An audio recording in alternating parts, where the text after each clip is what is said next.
So Dr. Sacher and I are naturopathic doctors, for those who are wondering, and we spend a lot of time. The reason we're naturopathic doctors, we both used to work in the medical field, and now we became naturopathic doctors because we wanted to spend more time with people.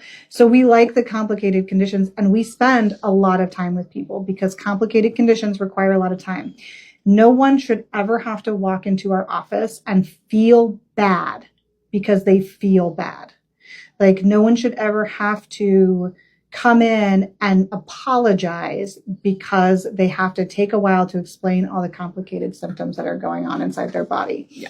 We cannot understand what's happening inside somebody unless they explain to us what's going on. Mm-hmm. And that takes time. You don't have to apologize for that. In many conventional practices, now a lot of MDs are starting to take a more like private route where they do, because they actively want to spend more time with people. Like, mm-hmm. No doctor got into medicine to like blow fucking people off in 10 minutes. Yeah.